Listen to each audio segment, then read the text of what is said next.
अब्बास ने तारीख साथ जुमले इरशाद फरमाए, काश तुम्हें पता होता कि हुसैन का मकाम क्या।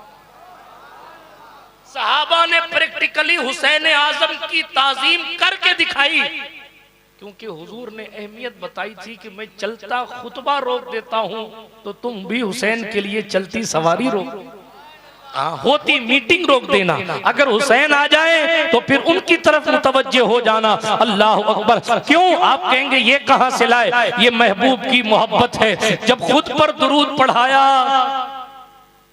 तो आल को भूल नहीं गई। नमाज में इतना भी काफी होता, अल्लाहुम्मा सल्ली अला मोहम्मद, लेकिन वाला आले मोहम्मद कहलवाया। हालांकि आल के कई माना, आल के माना पैरोकार भी आता है। कुरान ने इस्तेमाल किया है, वह अगरकना आला फिरौन। फिरौन की तो कोई औलाद नहीं थी, तो फिर आले फिरौन को डुबो दिया हमने, क्या मतलब? वहां उसके मुरीद मुराद है, उसके पीछे चलने वाले। बहरहाल तफसीलात में नहीं जाता, लेकिन उर्फ आम में जब आले रसूल बोला जाता है तो उससे मुराद खानदान रसूल लिया जाता है।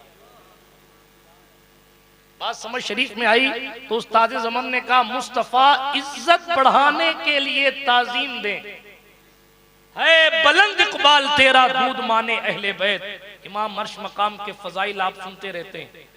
अब चूंकि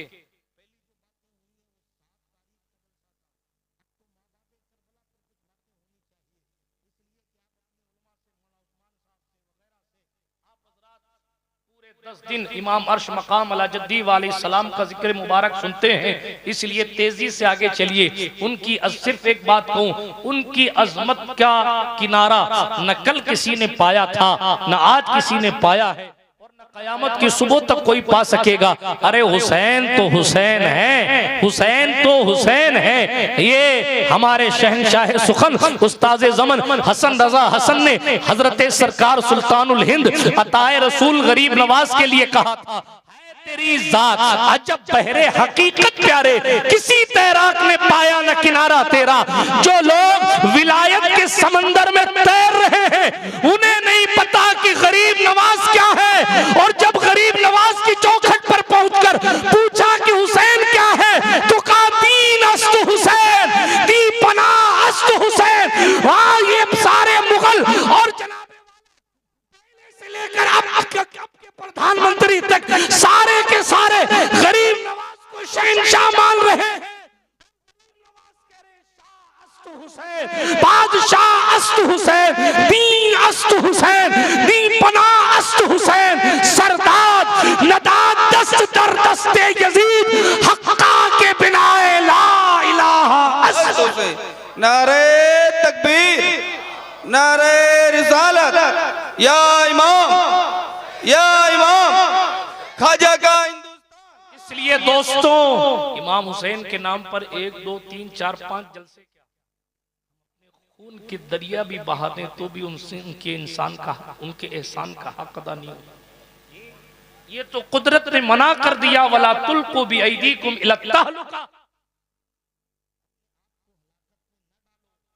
वरना लोग हुसैन पाक के नाम पर अपने सीने को चीर देते। आप कहते मुबालगा कर गए, मैंने कहा नहीं, जब सड़क छाप इश्क नसें कटवा सकता है तो इमाम हुसैन वो हसीन जात। जामी ने लिखा, अंधेरी रात में मौला हुसैन अगर आ जाते गली में तो आपके गाल मुबारक से, पेशानी मुबारक से इतनी रोशनी निकलती थी कि गली को किसी टॉर्च की जरूरत नहीं रहे। अल्लामा अब्दुल रहमान नूरुद्दीन जामी की रिवायत। आप अंदाजा कर सकते हैं कि वो कितने हसीन हैं। किसी एंगल और जाविये से देखिए, इमाम का कोई सानी नहीं। लेकिन करबला पहुंचे, क्यों गए? उसका जवाब उनके खुतबे में है। दूसरा पहलू पेश करता हूं आज। अभी तक इस पर बात हुई कि इमाम अर्श मकाम ने करबला में अपनी निस्बतों को पेश किया और यजीदियों से फरमाया, मुझे पहचानो, मैं हुसैन। अली का बेटा हूं,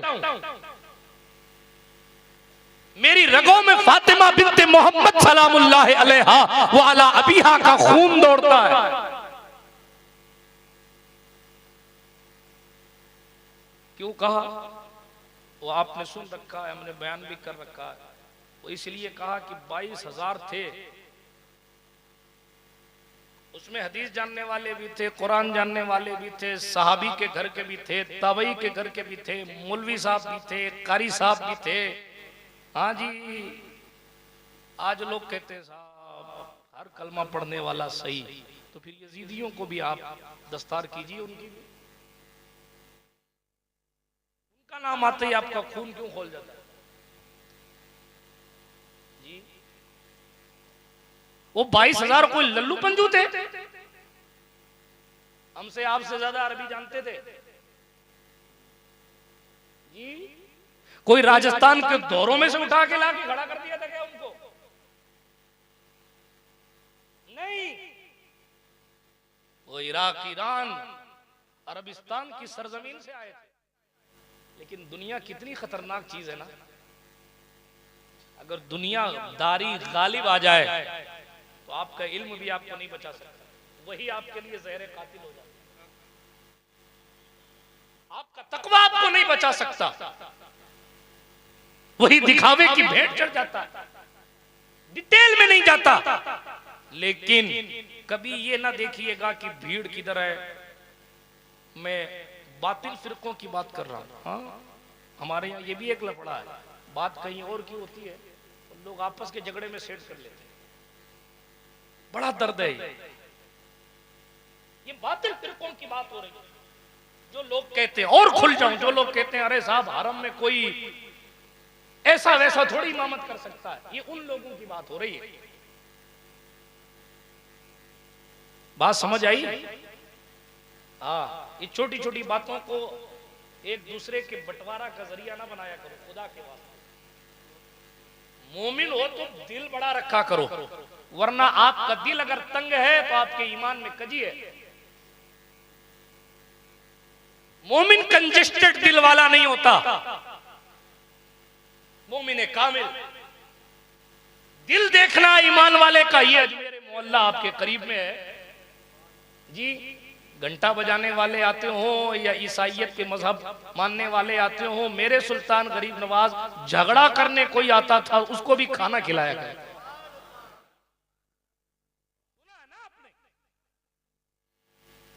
ऐसा नहीं है कि उनके इंतकाल के बाद दूसरे मजहब के लोग उनकी चौखट पर जाने लगे। आप तारीख उठाकर पढ़िए, आपको गरीब नवाज की सवाने हयात में मिलेगा कि ख्वाजा मुअज्जम तशरीफ फरमा होते थे, उनके सामने दूसरे मजहब के लोग बैठ के अपनी फरियाद पेश कर रहे होते। हर मुअर्रिख ने अपने अपने स्टाइल में लिखा है, लेकिन मोमिन की शान तो यही है। और ऊपर जाए, कहां लेकर जाऊं आपको? हुजूर की बारगाह में चले ना।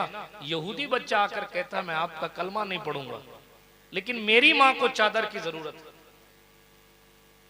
हुजूर ने ये नहीं कहा यहां आकर तो जिब्रील भी अदब करता है, तू बेदबी कर रहा है कि कलमा नहीं पढ़ेगा। क्या सीखा हमने और आपने हुजूर से सल्लल्लाहु अलैहि वसल्लम। हुजूर ने ये नहीं कहा यहाँ उमर की आवाज नहीं निकलती, जिससे इब्लीस रास्ता बदल देता है, जिसको देखकर वो उमर मेरे पास आता है तो उसकी आवाज पस्त हो जाती है। और तू कहता है, छोटा सा बच्चा होकर कहता है कि हम आपका कलमा नहीं पढ़ेंगे, हम मुसलमान नहीं होंगे, लेकिन चादर चाहिए। हम अगर किसी को कहें साहब आपका मेरा झगड़ा बरकरार है, लेकिन दावत खिला देना बिरयानी, लोग कहेंगे या तो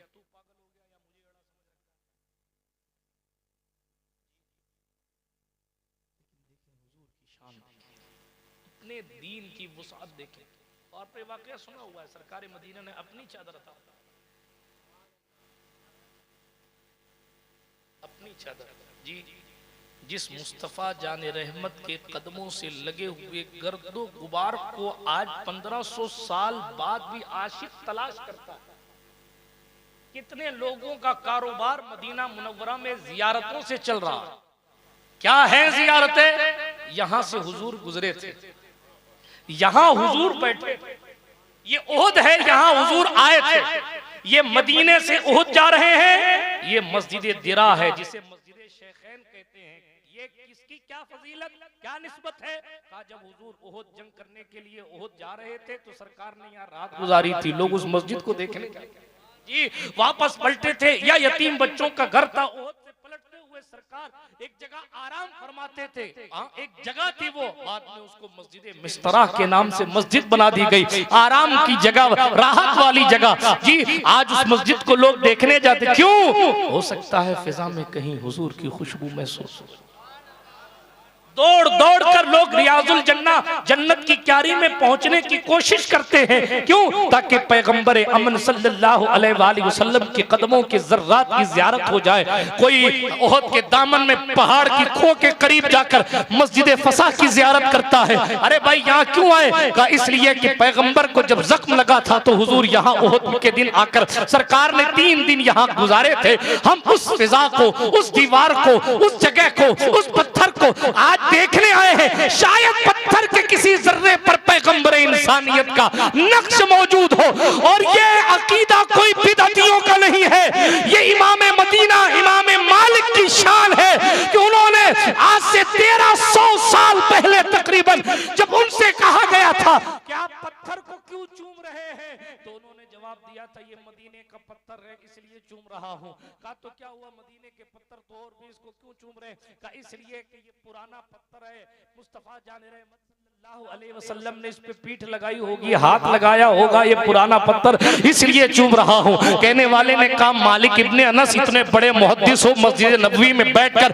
सैकड़ों उलमा को हदीस पढ़ाते हो, लाखों हदीसें आपको ज़बानी याद है, भाटों के चक्कर में पड़े हो जनाब, इसी को तो दीवानगी कहा जाता है, इसी को तो इश्क कहा जाता है। इमाम मालिक इब्ने अनस ने फरमाया, जब उसने कहा हो सकता है हुजूर का हाथ ना लगा हो, इमाम मालिक ने कहा हो सकता है हाथ ना लगा हो मगर ये पुरानी दीवार है। कहा हुजूर इधर से गुजरे होंगे तो हुजूर की निगाहें इस दीवार पर पड़ी होगी, मैं उस निगाह को चूम रहा हूं। फिर तीसरी बात कही गई, का हो सकता है सरकार अलैहिस्सलातु वस्सलाम निगाह झुका के चले गए हो और हुजूर ने निगाह उठाकर देखा ना, वो भी इमाम मालिक थे। उन्होंने कहा हाँ हो सकता है कि सरकार ने निगाह उठाकर ना देखा हो, मगर ये दीवार पुरानी है, इसने तो मेरे सरकार को देखा हो। रजा किसी सगे तैयबा के पांव भी चूमे तुम और आह के इतना दिमाग लेके चले, बात दूर चली जाएगी। लेकिन अर्ज ये कर रहा था, मदीने की सरकार से मोहब्बत करने वाला हुजूर के कदमों, हुजूर की निस्बतों को तलाश करता फिरता रहता है। मगर कितना अजीब दौर आया तैयार साहब, दौर आया और आप दूर चले गए।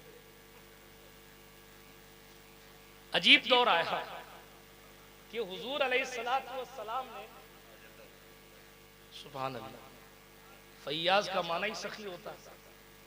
फैयाज, फैयाजी जहां होती है वहां कंजेस्टेड नहीं होता,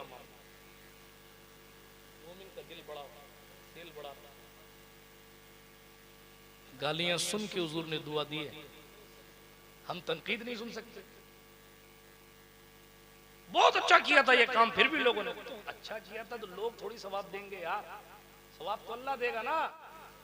लोगों के हाथ में होता तो हमें खुदकुशी करनी पड़ती। वो तो चाहते हैं, कितने हासिल ऐसे चाहते मर जाओ, जिंदा ही मत रहो, तो क्या मर जाए? नहीं सबकी नहीं, मतलब मजलूम लोगों की बात कर रहा हूं, मकसूद लोगों की बात कर रहा हूं। लेकिन ईमान वाले की शान ये है। सुल्तान मुराद का किस्सा सुना दूं चलते चलते, वो जमाना हो गया सुनाए। हालांकि वलियों के सुल्तान हुसैन पाक के जिक्र में मुराद की कोई हैसियत नहीं है, लेकिन वो था हुसैन के नाना के नक्शे कदम पर, इसलिए सुना। उस दौर का किस्सा, एक शख्स था उसका इंतकाल हो गया। एक दिन सुल्तान मुराद ने क्या है कि भेष बदला, वैसे बादशाह होते थे ओरिजिनल, भेष बदल के अपनी रियाया, अपने अवाम को चेक करने के लिए अपने एक साथी को साथ लेकर अपना लिबास बदला, गेटअप तब्दील किया, लोग पहचाने नहीं कि ये बादशाह, निकल पड़ा। घूमते घूमते एक जगह पहुंचा, तवज्जो से सुनिएगा, बहुत जमाने बाद ये किस्सा अचानक याद आ गया। घूमते घूमते एक जगह पहुंचा, वहां एक लाश पड़ी हुई थी। लोगों से पूछा, भाई इसको दफना क्यों नहीं रहे हो? कहा, साहब ये शराबी था, अय्याशी करता था, मुंह काला करने कोठे पर जाता था, हम नहीं पढ़ते जनाजा इसका। मुराद ने कहा, इसके घर वाले कहां हैं? फला जगह इसका घर है। उसने, बादशाह ने उसको नहीं बताया कि मैं बादशाह हूं। मजदूरों से लाश उठवाई या जैसे भी उठवाई, घर पहुंचा। जब घर पहुंचा तो उसकी बीवी के पास सामने पहुंचा और उसने कहा, तेरे शौहर का इंतकाल। बहुत रोई। कहा, लेकिन इसका कोई जनाजा नहीं पड़ता। कहा, मैं इससे कहती थी कि तेरा कोई जनाजा नहीं पड़ेगा, मगर नहीं मानता। मैं इसको कहती थी कि तुझे कंधा देने को नहीं आएगा, मगर अजीब आदमी था। कहा, तू देखेगी बादशाह वक्त खुद मुझे कंधा देने आएगा। जिस बादशाह से लोग मिलने तरसते हैं वो मुझे कंधा देने आएगा। अभी तक बादशाह ने क्लियर नहीं किया कि मैं ही बादशाह हूं। न वो खातून उनको पहचान रही, वो अपने शौहर की बात बता रही। कहा, इसके बारे में कुछ बताओ। अब जरा दिल पर हाथ रखकर जरा गौर कीजिए। कहा, इसके बारे में क्या बताऊं मुसाफिर, ये जाता था शराब खाने, पैसा कमा के लाता, शराब खाने में जाता और शराब खाने में जाकर कई सारी बोतलें खरीद कर लाकर अपने घर के बाहर फोड़ और फोड़ के कहता, कम से कम, वो पुराना दौर था, अब आप नहीं कर सकते ऐसा। उस वक्त लिमिटेड स्टॉक हुआ करता था चीजों का। तो वो चंद बोतलें लाके फोड़ के कहता कि ये 4 बोतल पीकर तो कम से कम लोग गुनाह नहीं करेंगे। मैंने 4 लोगों को, 3 लोगों को गुनाहों से बचाया। वो जिस्म फरोशी की धंधा करने वाली औरतों के पास जाता, उनको पैसा देता, तुम्हारी एक रात की इतनी कीमत है, ये पैसा लो और अपना दरवाजा बंद कर लो, आज के लिए कम से कम मत खोलना। इस तरह वो लोगों को गुनाह से बचाता। लेकिन समाज ने क्या किया, इतने नेक सिफत शख्स के जनाजे तक को पढ़ने लोग तैयार। बादशाह मुराद रोता था और कहा, वाकई अल्लाह वाला था, मैं ही मुराद हूं और ये मेरा वजीर है, मैं इस पूरे एनवायरमेंट का मालिक हूं। अब आप बात कहती हैं कि जनाजा नहीं पढ़ा जाएगा, इसका शाही जनाजा होगा। अभी फरमान जारी किया जाता है कि जितनी ममलिकत है मेरी, सारी इसके जनाजे में शिरकत करने। लोगों से बदला मांगने के चक्कर में हम झगड़े में फंसे। जिन्होंने अपने रब से रब्त रखा, अगर इमाम हुसैन लोगों से बदला लेते ना पब्लिक, तो आज इमाम का जिक्र नहीं होता। लेकिन खुदावंदे करीम के लिए काम करने वाला, अगरचे जिक्र ना भी हो, वहां जिक्र होता। बात दूर चली गई, घूम गई, घूम जाती है, कभी कभी हालात हाजिरा करता है। वापस पलटिए, लंबी चौड़ी गुफ्तगू करनी नहीं है, बात खत्म करनी है तेजी से। बड़ी अजमतों को लेकर इमाम हुसैन करबला गए। इसी पर बात चली कि इमाम पाक ने अपनी निस्बतों का जिक्र किया, इसलिए कि जनाबे वाला निस्बत कोई दूसरा नहीं ला सकता था जो निस्बत इमाम हुसैन की थी। इमाम हुसैन कहते मैं हाजी हूं, तो 22,000 में से भी कोई कहता हाँ हजरत हम भी हाजी हैं। इमाम हुसैन कहते साहब मुझे इतनी हदीसें याद है, सामने वाला भी कह देता कि हाँ मुझे भी इतनी हदीसें याद है, खाली आपको थोड़ी याद है। इमाम हुसैन कहे मैं कुरान शरीफ से तरावी पढ़ता हूँ, सामने वाला भी कह सकता था मैं भी तो पढ़ता हूँ। मगर इमाम ने चोट कहाँ मारी देखी आप, मैं अली का बेटा हूँ, है तुम में कोई अली का बेटा? मेरी रगों में फातिमा ज़हरा का खून है, बताओ इस वक्त रूए जमीन पर कोई फातिमा का बेटा मौजूद है? मैं हुसैन हूं, मेरा नाना इमामुल अंबिया है, बताओ इस वक्त पूरी रूए जमीन पर कोई नवासे रसूल है? बल्कि आगे बढ़ूं, वो सिर्फ 22,000 को चैलेंज नहीं था, पूरी रूए जमीन को चैलेंज किया और कहा सुनो इस पूरी कायनात में घूम लो, अगर कोई रसूल का नवासा इस वक्त जमीन पर है तो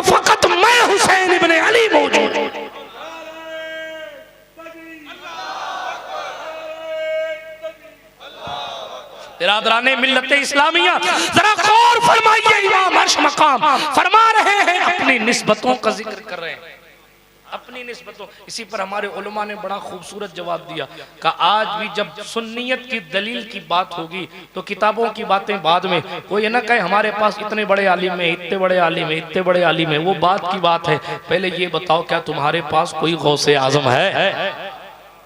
तुम बहुत किताबें तो ला सकते हो, बहुत रिवायतें ला सकते हो, बहुत तहरीरें ला सकते हो, मकाले ला सकते हो, मौलवी ला सकते हो, मुकर्रिर ला सकते हो, अच्छा कुरान पढ़ने वाला ला सकते हो, अजीम ला सकते हो, बताओ कोई अब्दुल कादिर जिलानी ला सकते हो? तुम अपनी जमात की धौंस पर हुकूमत से बातें मनवा सकते हो, वगैरह वगैरह कर सकते हो, लेकिन बताओ कोई मोइनुद्दीन हसन संजरी ला सकते हो? वो हमारे पास है। इसीलिए कहा हमारे दीन की हक्कानियत के दोनों शाहिद, मोइनुद्दीन अजमेरी, मुहय्युद्दीन जीलानी। इमाम अर्श मकाम ने पिछले दिनों तकरीर करते करते मौलाना सरदार साहब, ये भी मेरे जहन में आया। अभी तक तो ये बात होती थी कि निस्बतें इसलिए बताई, लेकिन दरमियाने गुफ्तगू मेरे जहन में ये बात आई कि ये सिर्फ गैरों को नहीं बता रहे थे।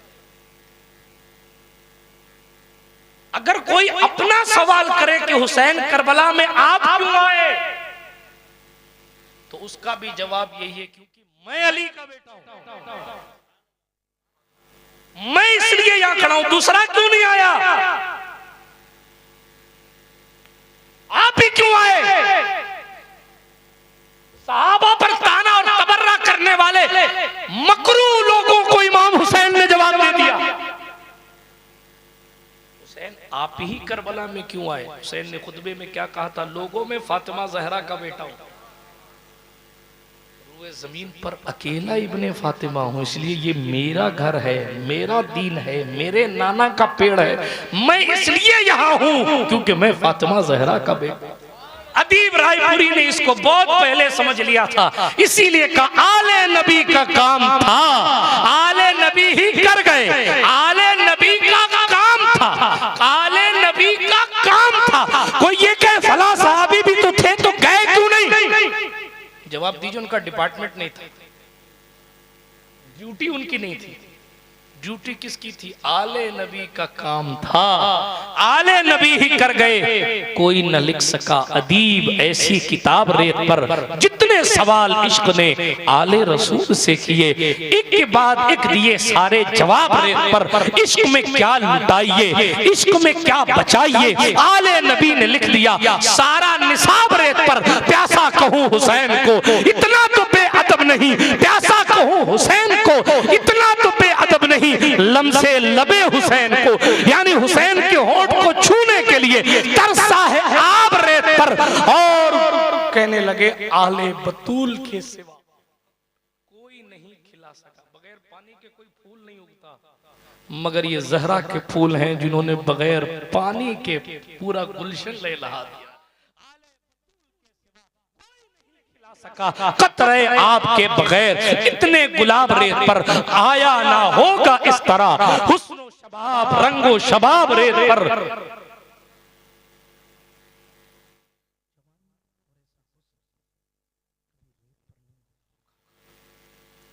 और इस तरह के गुलशने फातिमा के थे सारे गुलाब, आंख और खून में तड़प रहे, जिनके चेहरों को देखने के लिए लोग सफर करके आते थे। उस हम शक्ले रसूल अली अकबर का लाशा पड़ा, शहादतें नहीं पढ़ता, सिर्फ अर्ज करता हूं वफादारों ने वफा निभाई। और वफा पर मैंने बात पिछले साल की थी, इसी आगे बढ़ता हूं। वफादारों ने वफा निभाई, अब्बास अलमदार ने बाजू कटवाए, ज़ुहैर बिन कैन बजली ने बड़ी उम्र होने के बावजूद भी हुजूर इमाम अर्श मकाम के नाम पर अपनी गर्दन कटवा दी। तफसीलात में नहीं जाता, छोटे छोटे भांजे और मोहम्मद ने जान लुटा दी, कुर्बानी दी। हजरत अब्बास अलमदार और उनके तकरीबन 5 भाई करबला में थे, एक के बाद दीगरे शहादत का जाम नोश किया। मासूम सिफत अली असगर का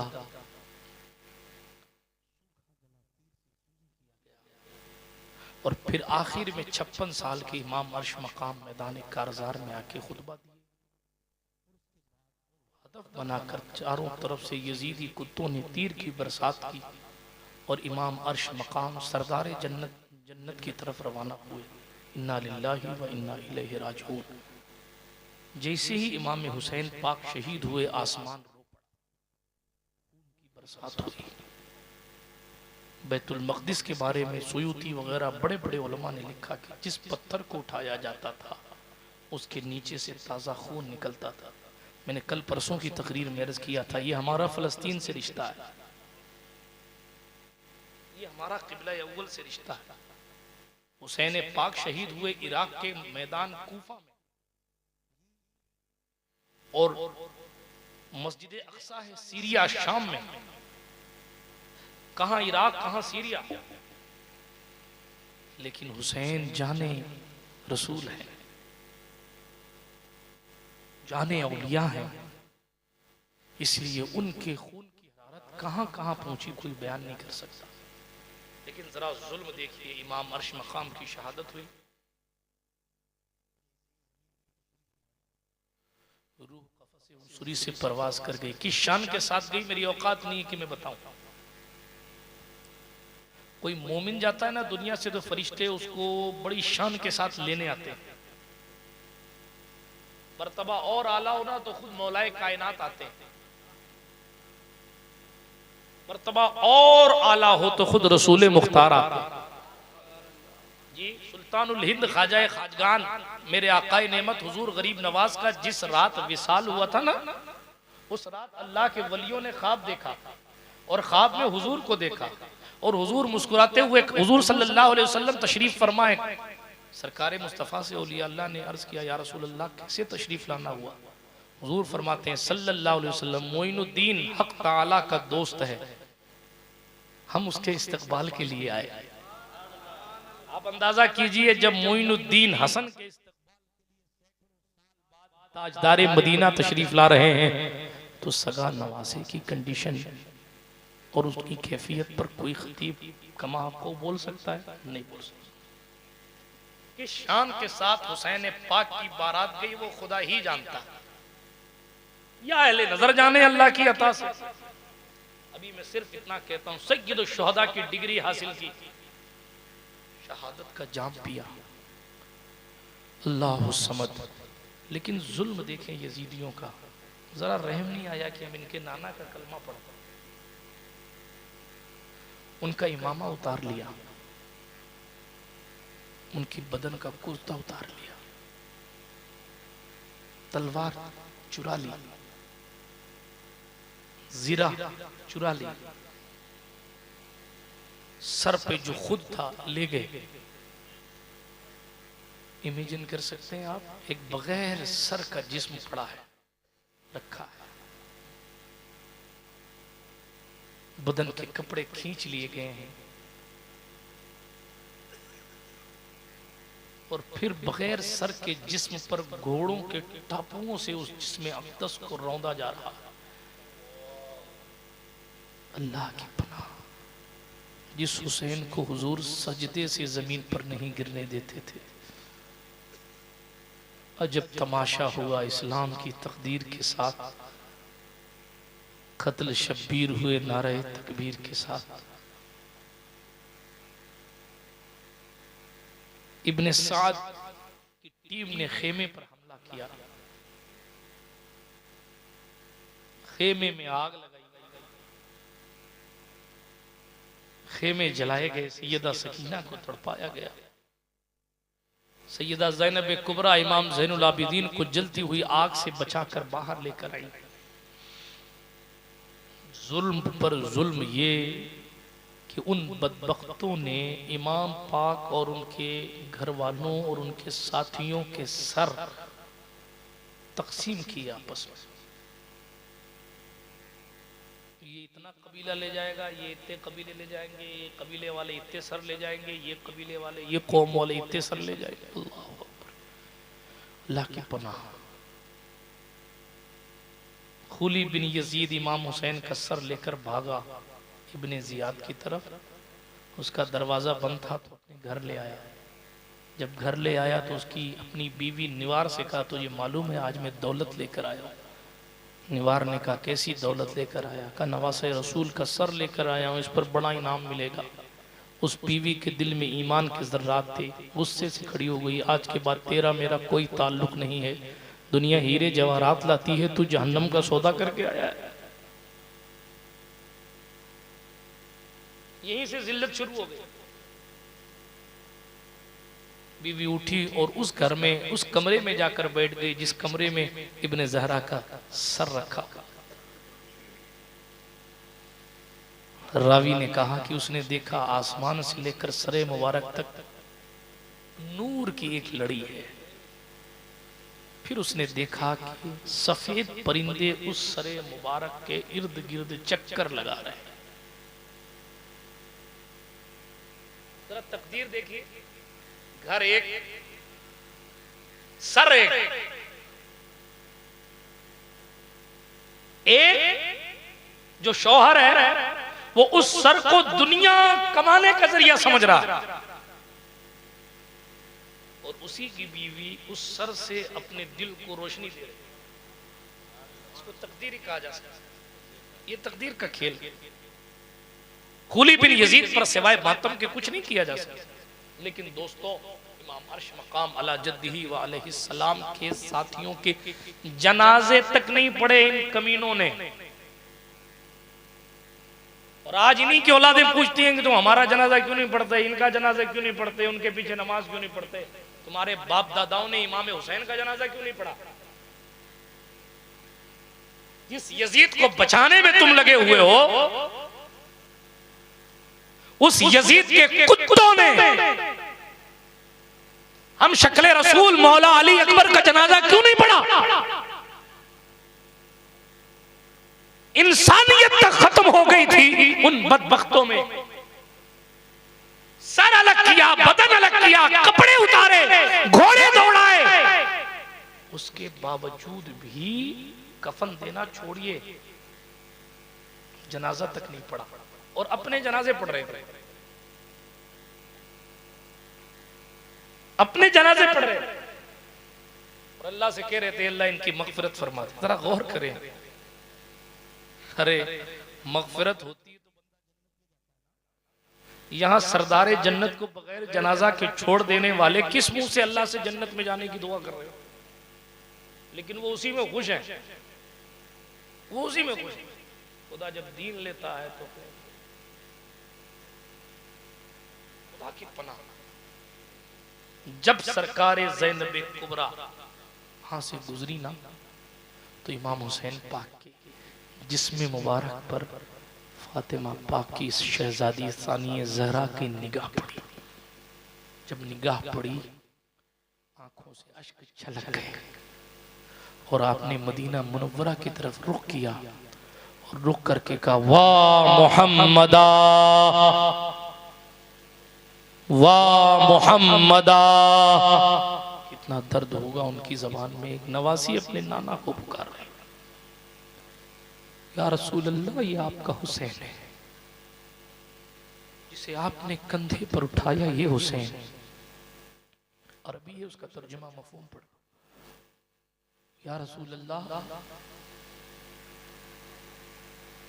आपकी उम्मत ने कफन तक नहीं दिया आपके हुसैन को, आप जन्नत से जोड़े मंगा के देते थे। जिसमें मुबारक पर घोड़े दौड़ाए, हड्डियों को चूर चूर कर दिया। देखिए आप, जिसमें हुसैन पर रेत उड़ उड़ के जा रही है, जिसमें नाज़नी को आप जमीन पर नहीं गिरने देते थे, आज करबला की खाक और खून में वो जमीन पर सो रहा है। सैयदा ज़ैनब पाक की 3-4 लाइन की वहां हुजूर से इस्तिग़ासा की, यानी ये अर्जी है। जब ज़ैनब की दर्द भरी आवाज सुनी ना तो यजीदियों के भी कलेजे दहल गए। एक रिवायत में आया अमर बिन साद जो कमांडर था, जब सरकार ज़ैनब ने उसको डांटा तो उसकी आंखें भर आई। और उसने अपना चेहरा फेर लिया, सैयदा ज़ैनब के सामने खड़े होने की हैसियत नहीं रखी। कैसी गुजरी होगी वो रात, जिस रात को शामे गरीबा कहते हैं। बंदा मदीना छोड़ के आता है ना तो नींद नहीं आती, नहीं आती। याद आती है मस्जिद नबवी, याद आता है गुंबद खजरा को कभी इधर से कभी इधर से कभी इधर से देखना, याद आती है वहां की बातें। मदीना तो फिर मदीना है। कोई अपना घर छोड़ के परदेश जाता है तो उसको अपने गांव के छोटे से शख्स की भी याद आती है कि वो खीरे बेचता था और वो ककड़ी बोता था और वो यूं करता था और वो यूं करता था।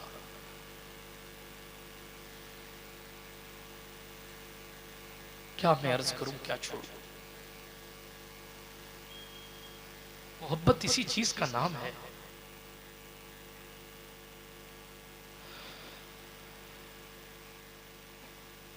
मगर कैसी गुजरी होगी वो शाम, जिसको शाम गरीबा कहा जाता है, मुसाफिरों की शाम।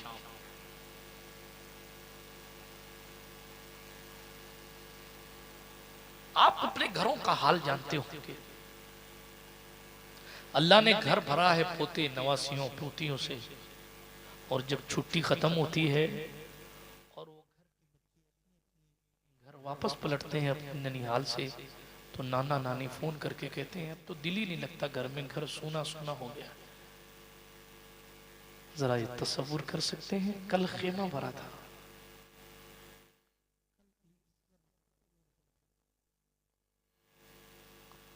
कल हम शक्ले पैगंबर इसी खेमे में बैठे थे। कल मौला हसन की निशानी कासिम इब्ने हसन जलवा फिगर थे, और आज सिर्फ एक आबिदे बीमार बेहोश है, बाकी एक मर्द नहीं है खेमे में। क्या गुजरी है ज़ैनब पर कोई बयान नहीं कर सकता। मगर मेरी बहनों और अपने इस्लामी रिश्ते की माओं से कहना चाहूंगा, बात बात पर झूठी चीजों पर सरेंडर कर देने की आदत छोड़िए। औरत बनना ज़ैनब से सीखिए। पूरी तारीख करबला पढ़ लीजिए। लोग कहते हैं औरत नाजुक होती है, फौरन दिल नरम होता है, बात बदल जाती है। मगर ज़ैनब तेरी अजमत को सलाम। किसी रिवायत में नहीं पाएंगे कि उन्होंने इब्ने जियाद से कहा, इब्ने जियाद अब तो हुसैन शहीद कर दिए गए, अब तो हमें तो छोड़ बात खत्म कर। नहीं, खुद बात पढ़िए। इब्ने जियाद ने कहा हुसैन झूठे थे, माज़अल्लाह, सदबार माज़अल्लाह, नकले कुफ्र कुफ्र नबाशत, अल्लाह ने उन्हें हलाक कर दिया। कहा नहीं, तुम झूठे हो, तुम्हारा बाप झूठा।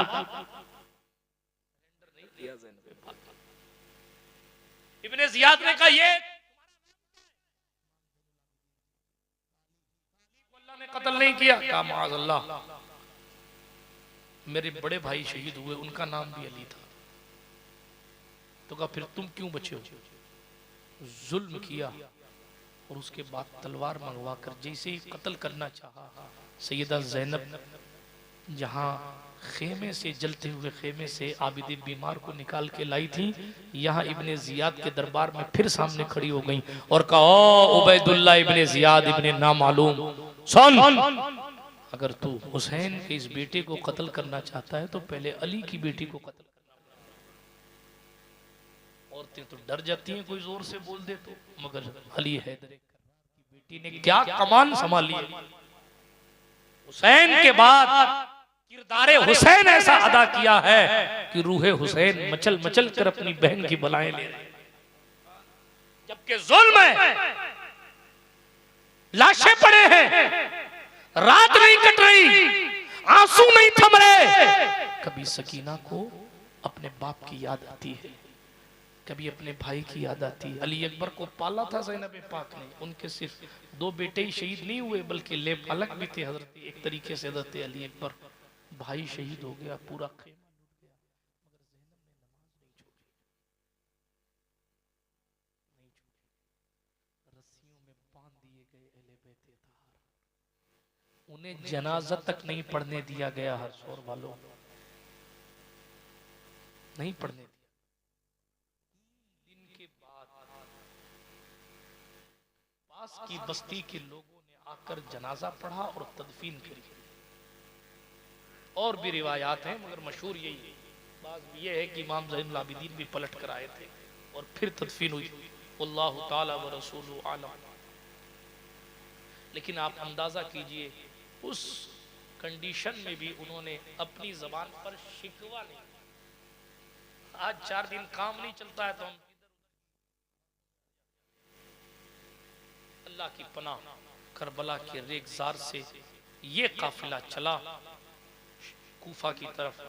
कूफा में इब्ने जियाद की बातें आपने सुनी और भी बहुत सारी बातें हैं, क्या बयान करूं क्या छोड़ूं। करबला करबला एक रात में बातें पूरी नहीं होती जी। उसके बाद ये काफिला जनाब कूफा की तरफ रवाना हुआ। आखिरी बात ईसाई पादरी, आखिरी बात और बात को खत्म करता हूं। एक ईसाई पादरी उसने काफिले को जाते देखा, कौन लोग हैं, बहरहाल डिटेल में नहीं जाता, वाकया मशहूर है, लेकिन आयत पढ़ी है तो फिर उसी हिसाब से बात को खत्म कर दूं उसी पर। और जो आयत पढ़ी है उसका तर्जुमा क्या, वला तहसबन्नल्लाह गाफिला, अल्लाह को गाफिल मत समझना, मत गुमान करना। अम्मा यामलु ज़ालिमून, जो कुछ जालिम कर रहे हैं ना ये मत सोचना अल्लाह जानता नहीं है। अच्छा ये कुरान है, उस दौर में भी सटीक था, इस दौर में भी सटीक।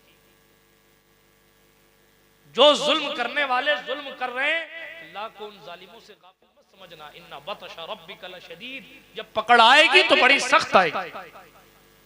फिरौन कहता था अना रब्बुकुमुल आला, लेकिन कैसा डुबोया है आज तक नदियां भी याद करते। नमरूद खुदा कहता था, मच्छर से औकात याद दिलाई। अबू जहल कहता था मैं इतना बड़ा सरदार हूं, इतना बड़ा सदर हूं, इतना बड़ा फलाना हूं। इतना मगरूर था कि उसने जब गर्दन काटी जाने लगी तो उसने कहा जरा नीचे से काटियो ताकि सर कटने के बाद दिखे कि किसी सरदार का सर है। गुरूर भी इसको कहते हैं। इसीलिए फिरौन से ज्यादा अबू जहल को बड़ा काफिर माना जाता है। ये इल्मी बात है। सवाल पैदा हो कि अबू जहल ने तो नहीं कहा था मैं खुदा हूं, फिरौन ने कहा था मैं खुदा हूं, तो खुदाई का दावा करने वाला बड़ा काफिर होना चाहिए बनिस्बत अबू जहल के। जवाब यही दिया जाता है, 2 बात। एक तो अबू जहल दुश्मने इमामुल अंबिया था, वो दुश्मने मूसा है, ये दुश्मने इमामुल अंबिया। लेकिन दूसरी खास बात यह कि फिरौन ने डूबते डूबते कहा आमन्ना, मैं ईमान ले आया, हम सब ईमान ले आए, मैं भी ईमान ले आया, मेरे मुरीद भी ईमान ले आए, अब तो मरने से बचा लो। मूसा ने कहा बड़ी देर हो गई साहब, जाइए अब बेड़ा गर्क। तो फिरौन और अबू जहल में ये फर्क है। फिरौन ने डूबते डूबते सरेंडर कर दिया था और अबू जहल ने मरते, इसलिए गुरूर ने उसको शैतान बना दिया बड़ा वाला। बात दूर न चली जाए, खत्म कर रहा था। सरकार मुस्तफ़ा करीम सल्लल्लाहु अलैहि वसल्लम के नवासे के चेहरे को देखा। उस ईसाई पादरी, मैं तुम्हारे नबी का कलमा तो नहीं पढ़ता, लेकिन तुमने बड़ा जुल्म किया, तुमको पैसा चाहिए ना, पैसे के भिखारी थे। ये एक रात के लिए पैसा रखो, ये थैली लो, एक रात के लिए सर मुझे दे दो। तुम तो रात में वैसे भी सर का कोई काम नहीं है, रात तुमने स्टे किया हुआ है, सुबह जाओगे ना यहाँ से? कहा हाँ सुबह जाएंगे। तो फिर रात के लिए मुझे सर दे दो। क्या करेगा? तो उससे तुम्हें क्या मतलब, तुम तुम्हारी कीमत बोलो। कीमत कितने भिखारी और अजीब दुनियादार लोग थे, एक रात के लिए सरे हुसैन बेच दिया। मगर तकदीर का खेल देखें आप, सुभान अल्लाह। उस ईसाई ने तश्त में इमाम हुसैन के सर को रखा था। वो ईसाई कलमा नहीं पढ़ता था, लेकिन इमाम पाक के सर से जो करबला की रेत लगी थी उस रेत को साफ किया, खून साफ किया, जख्मों को साफ किया और चेहरे अनवर को सामने रखकर बस देखता रहा। जियारते इमाम हुसैन कर रहा था। हमारे जैसे मुबल्लिग तकरीर कर कर के बुढ़े हो जाते हैं, 1-2 भी कलमा नहीं पढ़ा पाते, मगर हुसैन पाक को देखें, शहीद हो चुके हैं, लेकिन नूरानियत देखें, बस वो देखते देखते देखते देखते ऐसा नूर चमका और उसका सीना रोशन हुआ। उसने सरे हुसैन को देख के कहा अशहदु अल्ला इलाहा अशहदु अन्ना सय्यदना मुहम्मदन अब्दुहु व रसूलुहु। मेरे जुमले में कहूं तकरीराना लहजे में तो उसने कहा तुम सच्चे, तुम्हारे नाना सच्चे, मैं सिद्क के दिल से पढ़ता हूं अल्लाह के सिवा कोई इबादत के लायक नहीं और आपके नाना सच्चे रसूल। ईसाई ने कलमा पढ़ के इस्लाम कबूल किया। पैसे ले लिए इन्होंने। जब पैसे लेके आगे बढ़े ना तो जब वो खोली थैली तो उस थैली में बाटे बाटे थे, पैसे गायब, कंकरियां थी और उस थैली पे लिखा था वला तहसबन्नल्लाह गाफिलन अम्मा यामलुज़ ज़ालिमून। अभी पकड़ नहीं हो रही है तो इसका मतलब ये नहीं है कि अल्लाह जानता नहीं। अल्लाह को गाफिल मत गुमान करना उससे जो जालिम कर रहे हैं। और थैली के दूसरे हिस्से पर लिखा था वसयअलमुल लज़ीना ज़लमू अय्य मुनक़लबिन यनक़लिबून। अनक़रीब जुल्म करने वाले जान जाए। और वार्निंग भी दी थी, वार्निंग। थैली कौन सी? ईसाई की। खुदा की शान देखें, पैसा भी इनके हाथ नहीं लगा और ईमान भी जनाबी वाला ईसाई को मिल गया। और सफर में ये बदबख्त शराब पीते हुए जा रहे थे कूफा। पैसा, कलमा पढ़ने वाले थे। माज़अल्लाह जहां ठहरे थे बाद ने नबीज लिखा, बहुत से उलमा ने शराब लिखा, शराब पी। अल्लाह की पनाह, इमाम हुसैन की दुश्मनी कहां से कहां तक लेकर चली गई। इसलिए दोस्तों करबला हमें सिखा रहा है इखलास, लिल्लाहियत, खुदा के लिए दो चार बातें सुनने नहीं, मर मिटने का जज्बा, दीन के लिए कुर्बानी का तसव्वुर,